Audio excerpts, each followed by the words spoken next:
வணக்கம் தோழர். வணக்கம் தோழர். தோழர், இப்போ டெல்லியில, அதுக்கப்புறம் உத்தரப்பிரதேஷ்ல, மத்திய பிரதேஷ் இந்த மாரி நார்த் இந்தியால பல இடங்கள்ல வந்து ஸ்டூடண்ட்ஸ் வந்து மிகப்பெரிய அளவுல போராட்டம் நடத்திட்டு இருக்காங்க. ஒரு ஸ்டூடண்ட் யூனியனா எஸ்எஃப்ஐல இருந்து வர நீங்க இந்த போராட்டத்த எப்படி பார்க்குறீங்க? நீங்க இந்த போராட்டத்துல ஏன் பார்ட்டிசிபேட் பண்ணல? இந்த போராட்டத்த ஏன் நீங்க அட்ரஸ் பண்ணாமயே இருக்கீங்க? இல்ல, இந்த டெல்லியில வட இந்திய மாநிலத்தில் நடக்கக்கூடிய போராட்டம் என்ன நோக்கத்துக்காக நடைபெறுது அப்படிங்கிறத பொறுத்து தான் எஸ்எஃப்ஐ அதில் ஏன் கலந்துக்கல அப்படிங்கிறத நம்ம பார்க்க முடியும். அந்த போராட்டம் முழுக்க முழுக்க பாகுபாடுகளை ஆதரிக்கக்கூடிய, பாகுபாடுகளை ஊக்குவிக்கக்கூடிய ஒரு போராட்டம். அது எந்த வகையிலும் எல்லா மாணவர்களுக்கும் பயனளிக்கக்கூடிய போராட்டமா அது நடைபெறல. அதனால எஸ்எஃப்ஐ அதுல இல்ல, நீங்க மீடியாலாம் பார்க்கும்போது பெருந்திரளா அவ்வளோ பேர் வந்து போராடுறாங்களே! அத நீங்க எப்படி வந்து நிராகரிக்கிறீங்க? அது வந்து பாகுபாடான போராட்டம்ன்னு சொல்லி. இந்தியாவுல பிற்படுத்தப்பட்ட மக்களுக்கான இடஒதுக்கீடு கொண்டு வரப்பட்டப்போ, மண்டல் கமிஷன் வந்தப்போ, மண்டலுக்கு எதிரான போராட்டங்கள் நிறைய நடந்தது.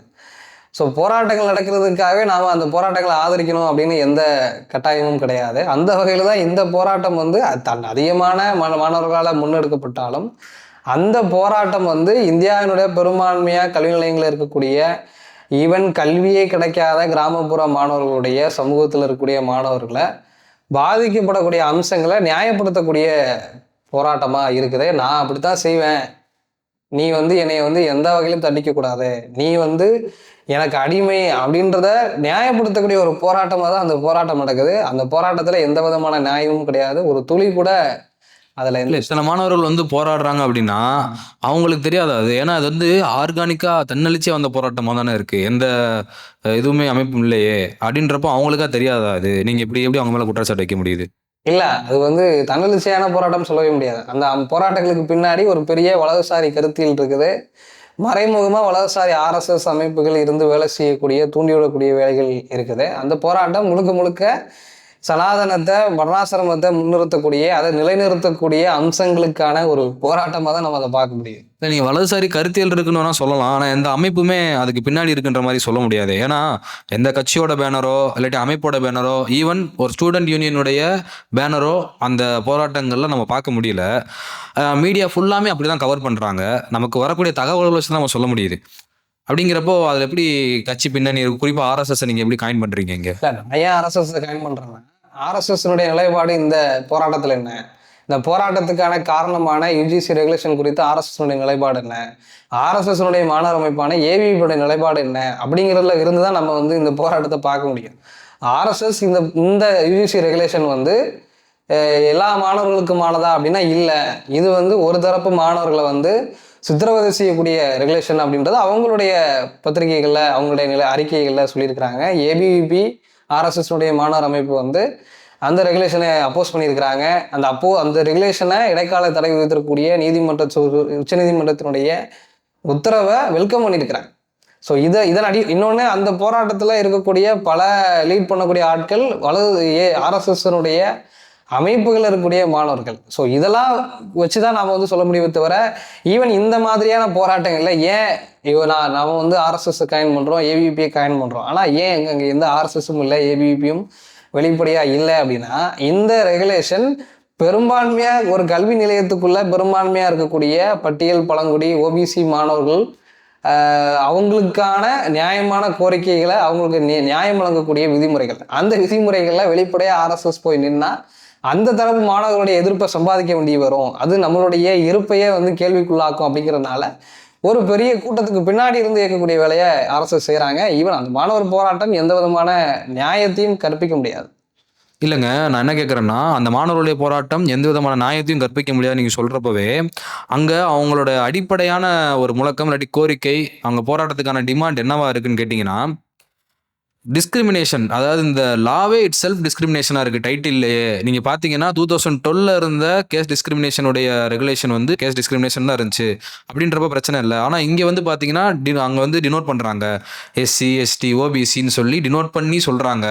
அப்படிங்கிறப்போ டைட்டில்லையே எங்களுக்கு இப்படி ஒரு டிவைடை உண்டாக்குறாங்க மாணவர்களுக்குள்ள அப்படின்னு தானே சொல்றாங்க அவங்க. ஒரு பெரிய சிரிப்பான விஷயம்தான். இன்னைக்கு நாம இன்னைக்கு 77வது குடியரசு தினம் கொண்டாடிட்டு இருக்கிறோம். இந்தியாவுடைய அரசியலமைப்பு சட்டம் வழங்கி வெளியிடப்பட்டு 77 ஆண்டு ஆயிடுச்சு. இந்திய மக்களால் எல்லாரும் ஏற்றுக்கொள்ளப்பட்டிருக்குது. ஆனா 77 வருஷம் ஆகியும் இங்க ஏதாவது டிஸ்கிரிமினேஷன் இல்லாமல் போயிருக்குதா?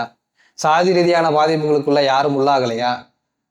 தலித் மாணவர்களுடைய இப்போ தீண்டாமை உள்ளாக எங்கேயாவது வந்து நிறுத்தப்பட்டிருக்குதா? ஓபிசி மாணவருடைய ஸ்காலர்ஷிப், ஒரு மாணவன் இஸ்லாமியருங்கிறதுக்காகவே பழிவாங்கப்படாமல் இருந்திருக்கிறாரா? மாணவர் சேர்க்கை மறுக்கப்படாமல் இருந்திருக்குதா? இதுல எங்கேயாவது 77 வருஷத்துல இந்த இந்த மாதிரியான சம்பவங்கள் ஏதாவது நடக்காம இருந்திருக்குதா? இல்ல. ரோஹித் வெமுலா எப்படி செத்தாரு? இன்னைக்கு வந்து இப்போ இந்தியாவினுடைய பல பல்கலைக்கழகங்கள்ல மாணவர்கள் சந்திக்கக்கூடிய சாதி ரீதியான பிரச்சனைகள்லாம் எங்கே இருந்து வருது? யார்கிட்ட இருந்து வருது? டிஸ்கிரிமினேஷன் யார் சந்திக்கிறாங்க? டிஸ்கிரிமினேஷன் சந்திக்கக்கூடிய மாணவர்கள் வந்து எஸ்சி, எஸ்டி, ஓபிசி மாணவர்கள்.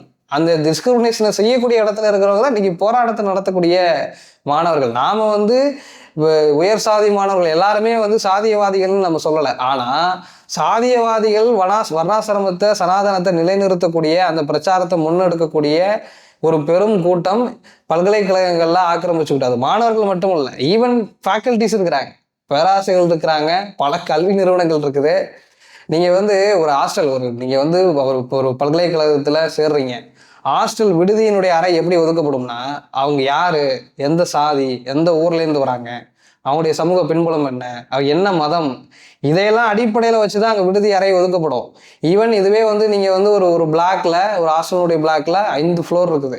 நீங்க 1வது ஃப்ளோர்ல போய் ஒரு தலித் மாணவனோ, ஓபிசி மாணவனோ, ஒரு இஸ்லாமிய மாணவனோ போய் இருந்தா, அங்கே அவருக்கு அந்த பல்கலைக்கழகமே இடம் ஒதுக்கி இருந்தாலும் இந்த உயர் சாதி மாணவர்கள் சொல்லப்படக்கூடியவங்க வந்து அவங்க அங்கிருந்து விரட்டி கீழே 4வது 5வது தரைதள கீழ் மாடிக்கு அனுப்பக்கூடிய வேலைகளை யார் செய்யறாங்க? இந்த சம்பவங்கள்லாம் இன்னும் நடந்துட்டு இருக்குது. ஐஐடி, ஐஏஎம்ஸ்ல ஏன் தற்கொலைகள் அதிகமாக நடக்குது? எதனால நடக்குது? ஏன் பெரும் கனவுகளோடு பெரிய பொருள் செலவுகளோடு பணம் செலவழிச்சு ஐஐடிக்கு போயும் எனக்கு இந்த கல்லூரியே வேண்டாண்டு டிஸ்கன்டினியூ பண்ணிட்டு வரக்கூடிய ரேஷியோ ஏன் அதிகமாக இருக்கு? அந்த டிஸ்கன்டினியூ பண்ணக்கூடிய ரேஷியோல ஏன் ஓபிசி மாணவர்களும் தலித் மாணவர்களும் அதிகமாக இருக்கிறாங்க? இதெல்லாம் யார் காரணம்? அங்கே இருக்கக்கூடிய உயர்சாதி ஃபேக்கல்டிஸும் உயர்சாதி மாணவர்களும் தான் காரணம். இதெல்லாம் இந்திய கல்வி நிறுவனங்கள் இந்திய சமூகம் மாதிரி சாதிமயமா இருக்குது அப்படிங்கிறது தான் உதாரணம். அந்த போராட்டங்கள் எதுவுமே வந்து இந்த சாதி ஒழிப்புக்கோ, இந்த இந்திய சமூகத்தை சாதி மையத்திலிருந்து விடுவிக்கிறதுக்கான போராட்டம் இல்லை. அது இந்திய சமூகத்தை மேலும் மேலும் பின்னோக்கி போக செய்யக்கூடிய 2000 வருஷம் பழமையான சனாதனத்தை நிலைநிறுத்தக்கூடிய போராட்டங்கள் தான் அது. இல்லை, இப்போ யுஜிசியினுடைய ரெகுலேஷன் என்ன சொல்லுது அப்படின்றத நம்ம டிஸ்கஸ் பண்ணலாம். பண்ணிக்கிட்டா தான் இந்த போராட்டம் நியாயம் இல்லைன்னு தெரியும். இந்த போராட்டம் எதுக்காக நடந்துட்டு இருக்குது, யார் இதில் பின்னிருந்து இயக்குறாங்க, என்ன காரணம் அப்படின்றது தெரியும். ஸோ நம்ம இந்த யுஜிசியோட ரெகுலேஷன் சொல்லும்போது பார்க்கலாம். பல்கலைக்கழக மானியக்குழு அப்படின்னு சொல்லி இந்தியாவில் இருக்கக்கூடிய பல்கலைக்கழகங்கள், கல்லூரிகள் மாதிரியான உயர்கல்வி நிறுவனங்களை நிர்வகிக்கக்கூடிய ஒரு தன்னாட்சி, ஒரு அட்டானமஸ் பாடி தான் யுஜிசி. யுஜிசி சமீபத்தில் ஜனவரி 13ஆம் தேதி வந்து பொங்கலை ஒட்டி ஒரு ரெகுலேஷன்ஸ் வந்து வெளியிட்டிருந்தாங்க. அதாவது என்ன ரெகுலேஷன்னா, இந்தியாவினுடைய உயர்கல்வி நிறுவனங்களில் சமத்துவத்தை ஊக்குவிக்கணும் அப்படின்ற வகையில் ஒரு ரெகுலேஷன் வந்து வெளியிட்டிருந்தாங்க. அந்த ரெகுலேஷன் ஏன் வந்தது, அந்த ரெகுலேஷன் என்ன சொல்லுது அப்படிங்கிறது தான் அதில் இருக்கக்கூடிய ரொம்ப முக்கியமான சாராம்சம். இன்னொன்று, இதே ரெகுலேஷன் 2012 இதுக்கு முன்னாடி இதே யுஜிசி கொண்டு வந்திருந்தாங்க. Equity, promotion of equity in higher education institution என்ன சொல்லுது அப்படின்னா, இந்தியாவில் இருக்கக்கூடிய பல்கலைக்கழகத்துக்கு கீழே இருக்கக்கூடிய கல்லூரிகளில் படிக்கக்கூடிய மாணவர்கள் சாதி ரீதியாக, மதம் ரீதியாக, இன ரீதியாக, பாலின ரீதியாக, இல்லை பிறப்பின் அடிப்படையில் எந்த வகையிலும் பாகுபடுத்தக்கூடாது, பாகுபடுத்துறதை தடை செய்கிறது தான் அந்த ரெகுலேஷனுடைய ரொம்ப முக்கியமான நோக்கம். 2012 இதே ரூல்ஸ் வந்து வந்திருந்தது. பட் அந்த 2012 யுஜிசி வெளியிட்ட ரெகுலேஷன் பட்டியல் பிரிவினர் மாணவர்களை மட்டும் உள்ளடக்கி இருந்த ஒரு ரெகுலேஷன்.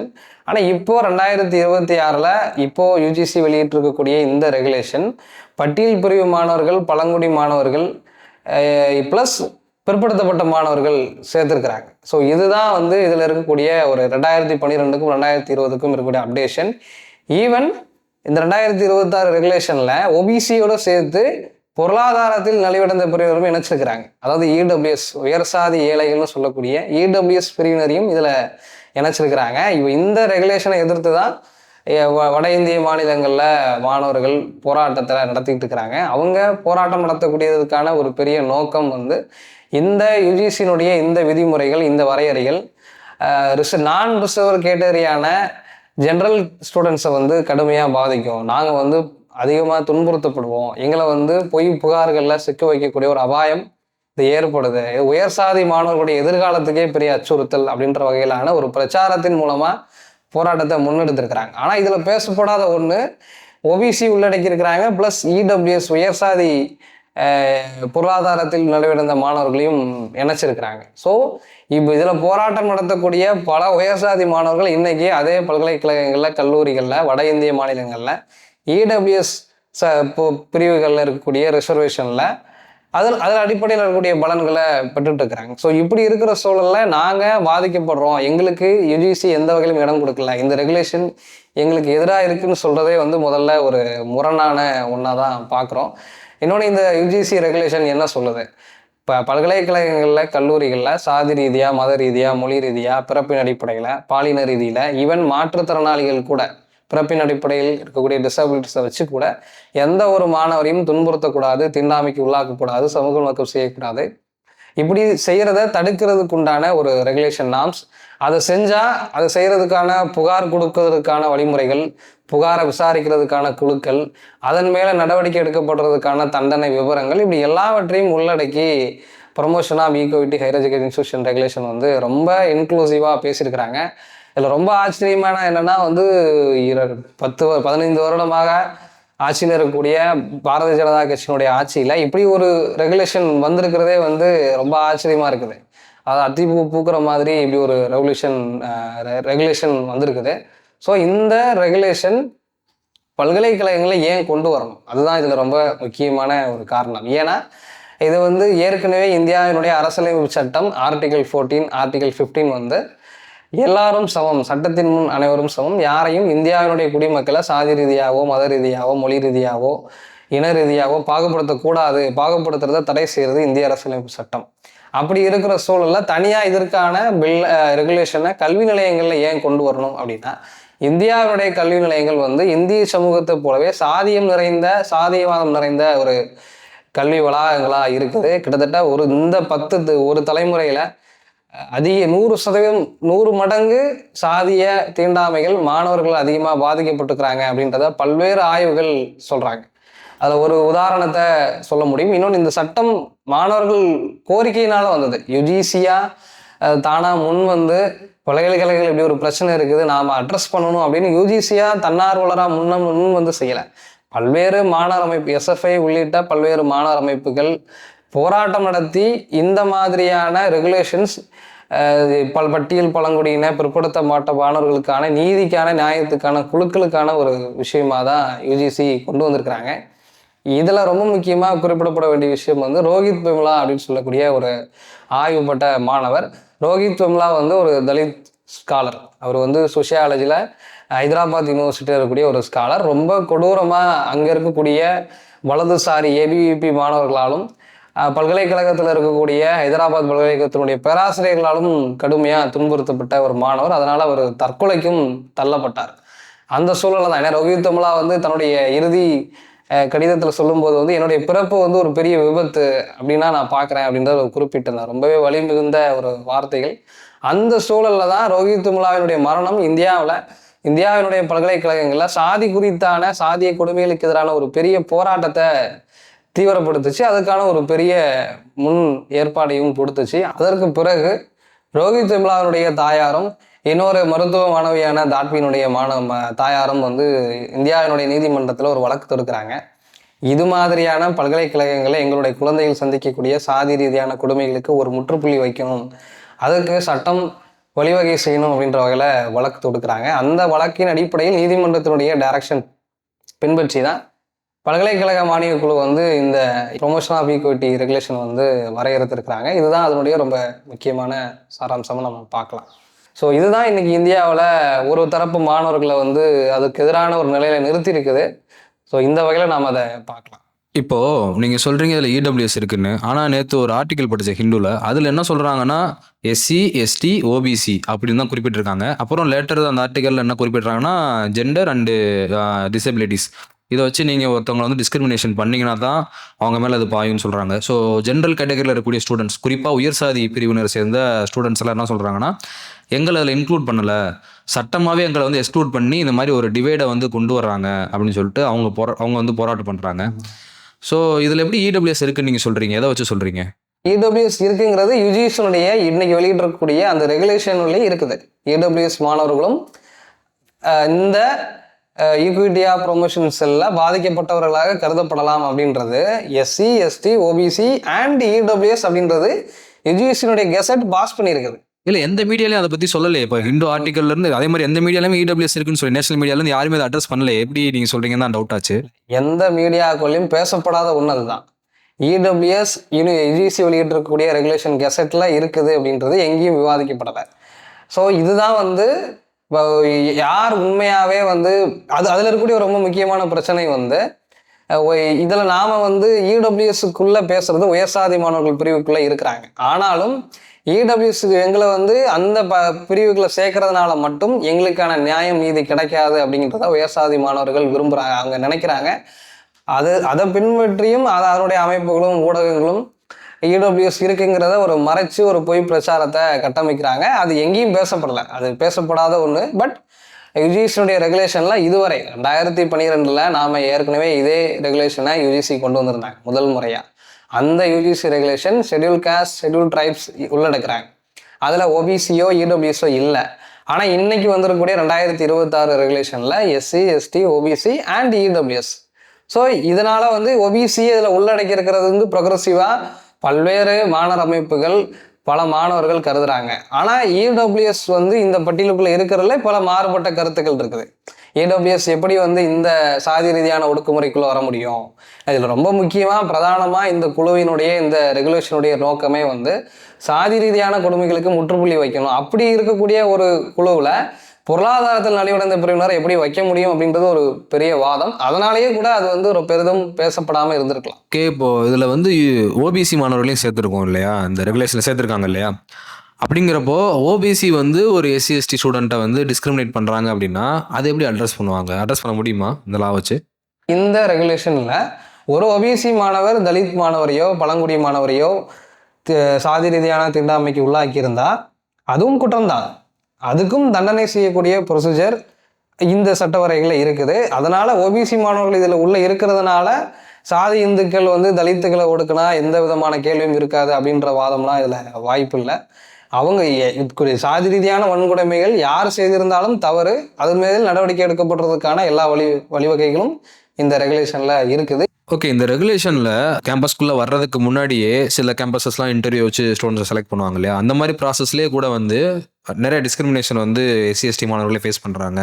ஸோ அவங்க அதுக்கான ஒரு தனி சட்டம்லாம் இந்த ரெகுலேஷனில் இல்லை அப்படின்னு சொல்லி சொல்கிறாங்களே, அதை பற்றி நீங்கள் என்ன நினைக்கிறீங்க? இல்லை, நிச்சயமாக வந்து ஸ்டூடெண்ட் அட்மிஷனில் ஒரு டிஸ்கிரிமினேஷன் இருக்குது. அதுவும் ரொம்ப பெரும்பான்மையாக இருக்கிறது வந்து ஆய்வு ரிசர்ச் ஃபோரமில் தான். ஒரு ஆய்வு மாணவர் வந்து தனக்கான ஒரு நெறியாளரை, ஒரு கைடை, ஒரு ஃபேக்கல்ட்டியை தேர்ந்தெடுக்கும் போது அவர் எந்த சமூகத்தில் இருக்கக்கூடிய மாணவர்கள்ன்றதை பொறுத்து தான் அவருக்கு இடமளிக்கப்படும்.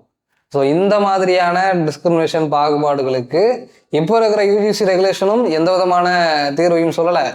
ஏற்கனவேவும் இதை தடுக்கக்கூடிய எந்த சட்ட விதிமுறைகளும் இல்லை. நாம் இதையெல்லாம் இணைச்சும் பார்க்க வேண்டிய ஒரு பெரிய சூழல் இருக்குது. இதில் கூடுதலாக என்ன சொல்ல வேண்டியது இருக்குன்னா, இப்போ வந்து இந்த மாணவர்கள் எல்லாம், இந்த போராடுற மாணவர்கள் எல்லாத்தையுமே ஹிந்துவில் வந்து ஒரு இன்டர்வியூ எடுத்திருந்தாங்க. அதில் நிறைய பேர் குறிப்பிட்டிருந்தாங்க பிராமின் பன்னியாவாடின்னு சொல்லி ஸ்லோகன்ஸ் எல்லாம் ஜேஎன்யூவில் இருக்குது. ஸோ இதுவும் ஒரு வகையான காஸ்ட் டிஸ்கிரிமினேஷன் தானே. அப்போது நாங்கள் எங்கே போய் கம்ப்ளைண்ட் பண்ணுறது அப்படின்னு சொல்லி கேட்குறாங்க. அந்த வாதத்தை பற்றி என்ன நினைக்கிறீங்க? இல்லை, நிச்சயமாக நானும் அந்த கவர் ஸ்டோரி படிச்சிருந்தேன். ஹிந்துவினுடைய அந்த கவர் ஸ்டோரியும் இல்லை பொதுவாக இன்னைக்கு வந்து வட இந்திய மாநிலங்களில் இருக்கக்கூடிய நிலம் வந்து, அதாவது ஒரு கல்வி வளாகம், அதாவது இந்த கல்வி கொள்கை இந்த வரையறை கொண்டு வந்ததுக்கான ஒரு பெரிய நோக்கம் வந்து கல்வி வளாகத்துக்கு உள்ளே நடக்கக்கூடிய சாதி ரீதியான கொடுமைகள் வன்கொடுமைகளை தடுக்கிறதுக்கான ஒரு டூல். அதை மட்டும்தான் அது பேசுவதே தவிர ஏற்கனவே கல்வி நிலையம் சாதிமயமாக இருக்குதுன்னு நம்ம சொல்கிறோம். இந்திய சமூகம் எப்படி 2000 வருடங்களாக வர்ணாசிரமத்தின்படி சாதிமயமாக்கப்பட்டிருக்குதோ அதே மாதிரி இந்திய கல்வி நிலையங்களும் பணிபுரியும் இடங்களும் சாதிமயமாக்கியிருக்குது. நீங்கள் ஒரு கல்லூரிக்குள்ளே அட்மிஷன் போடணும்னோ இல்லை ஒரு விடுதியில் சேரணும்னா கூட அங்கே சாதி அடிப்படையில் தான் மாணவர்கள் சேர்க்கப்படுறாங்க, மாணவர்கள் தங்க வைக்கப்படுறாங்க. இது எங்கேயுமே அந்த ஈக்குவிட்டி செல்லில் பேசப்படலை. அது ரொம்ப முக்கியமான பிரச்சனை. இதை மையப்படுத்தி தான் நாம் உயர் சாதி மாணவர்கள் முன்வைக்கக்கூடிய அந்த பிராமின்வாடி, மனுவாடி, ஜாட்வாடி இந்த மாதிரியான முழக்கங்களை நம்ம பார்க்க வேண்டியது இருக்குது. பிராமின்வாடி வந்து எந்த வகையிலும் ஒரு பிராமண சமூகத்தில் இருக்கக்கூடிய மாணவர்களையோ பனியா சமூகத்தில் இருக்கக்கூடிய மாணவர்களையோ குறிப்பிட்டு எங்கேயும் பேசப்படுறதில்லை. அதாவது பார்ப்பனியம், நாம பேசக்கூடிய இன்னைக்கு பேசக்கூடிய சனாதனமோ பார்ப்பனியமோ அந்த பார்ப்பனிய கருத்தியில தான் பேசுறோமே தவிர்த்து எந்த வகையிலும் பார்ப்பன சமூகத்தில் இருக்கக்கூடிய பனியா சமூகத்தில் இருக்கக்கூடிய எந்த மாணவர்களையும் எந்த பொதுமக்களையும் நாம வந்து இழிவுபடுத்துறது இல்லை, அதை யாரும் குறிப்பிட்டு சொல்றது இல்லை. ஆனா அதே பார்ப்பன சமூகத்தினால பார்ப்பனிய கருத்தியலால பாதிக்கப்படக்கூடிய தலித் மாணவர்கள், ஒபிசி மாணவர்கள், ஈவன் மத ரீதியா இன்னைக்கு இன்னைக்கு இந்தியாவில் அதிகமா மத ரீதியா பாதிக்கப்படக்கூடிய இடத்துல இஸ்லாமிய மாணவர்கள் இருக்கிறாங்க. இவங்க எல்லாரும் சந்திக்கக்கூடிய ஹராஸ்மெண்ட் வந்து ரொம்ப வெளிப்படையா சாதியால பேசப்படுறாங்க. இப்ப சமீபத்துல கேரளாவினுடைய திருவனந்தபுரத்துல இருக்கக்கூடிய கேரளா பல்கலைக்கழகத்துல ஒரு தலித் மாணவர், அவர் சமஸ்கிருதத்துல ஆய்வு பட்டம் பண்ணிட்டு இருக்கிறாரு. அவருடைய நெறியாளர், அவருடைய கைடா இருக்கக்கூடிய ஒரு ப்ரொஃபசர், நீ ஒரு தலித் மாணவன், உன்னால எப்படி சமஸ்கிருதம் படிக்க முடியும் அப்படின்னு சொல்லி கேள்வி கேட்கிறாங்க. அந்த ஸ்காலர் சமஸ்கிருத ஆய்வு மேற்கொண்டு அவருடைய ஆய்வை வந்து முடிக்கிற தருவாயில வந்து வைவாவில், நீ வந்து ஒரு தலித் ஸ்காலர், நீ ஒரு தலித் மாணவன், நீ தலித் சமூகத்துல பிறந்தவன், உன்னால எப்படி சமஸ்கிருதத்துல ஆய்வு பண்ண முடியும் கேள்விக்குள்ளாக்குறாங்க. சமஸ்கிருதம் ஒரு மொழி, அந்த மொழியை யார் வேணாலும் கத்துக்கலாம், அதனுடைய அம்சங்களையோ அதனுடைய இருக்கக்கூடிய பண்பாட்டு கூறையோ யாரையும் எந்த வகையிலும் ஆய்வு செய்யலாம். ஆனா அதை பிறப்பின் அடிப்படையில தீர்மானிக்கக்கூடிய அந்த சாதிய மனோபாவம் யாருக்கிட்ட இருக்குது? அது உயர் சாதியில இருக்கக்கூடிய சில மாணவர்கள், சில பேராசிரியர்கள், சாதியவாதிகள் கிட்ட தான் இருக்குது. ஸோ இதுதான் நாம இந்த பிராமின் வாடிக்கும் தலித் அப்ரஷனுக்கும் ஒபிசி அப்ரஷனுக்கும் ரெண்டுக்கும் பார்க்கக்கூடிய டிஃபரன்ஸ். பிராமின் வாடி வந்து பார்ப்பனை கருத்தில் எதிர்க்கக்கூடிய விஷயம், அது வந்து சாதி ஒழிப்புக்காக பேச வேண்டிய ஒரு விஷயம். அது எந்த வகையிலும் ஒரு குறிப்பிட்ட நபரையோ குறிப்பிட்ட சமூகத்தையோ இழிவுபடுத்தக்கூடிய ஒரு விஷயம் இல்லை. இதுதான் நாம் அதில் தெளிவாக புரிஞ்சிக்க வேண்டிய விஷயம். இதுவரை இந்தியாவில் பல்கலைக்கழகங்களா இருக்கலாம், கல்லூரியா இருக்கலாம், குறிப்பா சென்ட்ரல் யூனிவர்சிட்டிஸ், அப்புறம் சென்ட்ரல் இன்ஸ்டிடியூஷன்ஸ், ஐஐடி, ஐஏஎம்ஸ், இந்த மாதிரியான நிறுவனங்கள், ஈவன் யுஜிசியினுடைய இந்த ப்ரொமோஷன் ஆஃப் ஈக்விட்டி ரெகுலேஷன் வந்து ஐஐடி ஐஏஎம்ஸுக்கு பொருந்தாது. ஏன்னா அது யுஜிசி அதை கண்ட்ரோல் பண்ணக்கூடிய இடத்துல இல்லை. ஈவன் இந்தியாவில் இடதுசாரி கட்சி இருக்கக்கூடிய சிபிஎம் வந்து அவங்களுடைய அறிக்கையில ரொம்ப தெளிவாக குறிப்பிட்டிருக்கிறாங்க, நீங்கள் ஐஐடி ஐஏஎம்ஸில் இந்தியாவில் அதிகமான சாதி ரீதியான வன்கொடுமைகள் நடக்கப்படுது, அதனால் பல மாணவர்கள் தற்கொலைக்குள்ளாக இருக்கிறாங்க. ஈவன் நம்ம தமிழ்நாட்டில் இருக்கக்கூடிய ஐஐடி மெட்ராஸில் சமீப ஆண்டுகளுக்கு முன்னாடி கேரளாவினோட ஒரு மாணவி தற்கொலைக்குள்ளாக்கப்பட்டாங்க.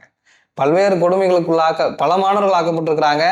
அதனால் அவங்களுடைய கல்வி படிப்பை தொடர முடியாமல் வெளியே வந்திருக்கிறாங்க. ஸோ இப்படி அதிகமாக சாதிய கொடுமைகள் இருக்கக்கூடிய ஐஐடி மாதிரியான உயர்கல்வி நிறுவனங்களில் இந்த விதிமுறைகள் பொருந்தாது அப்படின்றதே வந்து ஒரு பெரிய கேள்விக்குரிய ஒரு விஷயம். இன்னொன்று, இந்த விதிமுறைகள் வந்தனுடைய நோக்கம் வந்து இதனால தான் வெறுமனே ஏதோ ஒரு மூலையில் நடக்கக்கூடிய கல்லூரிகளுடைய பிரச்சனை இல்லை, அது நாடு முழுவதும் இருக்கக்கூடிய மாணவர்கள் படிக்கக்கூடிய இன்க்ளூசிவாக இருக்கக்கூடிய எஜுகேஷன் இன்ஸ்டியூஷன் நடக்கக்கூடிய பிரச்சனைகள் சார்ந்தது. ஸோ ஐஐடி ஐஏஎம்ஸில் இதுவரை பல மாணவர்கள் தற்கொலைக்குள்ளாக இருக்கிறாங்க. நான் முதலே சொன்ன மாதிரி இந்த 10 வருடங்கள்ல 100 மடங்கு சாதி ரீதியான கொடுமைகள், ஹராஸ்மெண்ட் வந்து ஹையர் எஜுகேஷன் இன்ஸ்டியூஷன்ல அதிகமாக இருக்குது. அது வந்து பல வகை. இன்னைக்கு திருப்பூர்ல ஒரு பள்ளிக்கூடத்துல ஒரு மாணவன் வந்து தீல தூக்கி வீசப்பட்டிருக்காரு. யாரால? சக மாணவர்களால. பள்ளிக்கூடத்துல சாதி ரீதியான சம்பவம், சாதிய மனோபாவம் எந்த அளவுக்கு ஊடுருவி இருக்கிறது அப்படிங்கிறத நம்ம இந்த ஒரு சம்பவம், இன்னைக்கு நடந்த ஒரு சம்பவத்தின் மூலமாவே நம்ம வந்து பார்க்க முடியும்.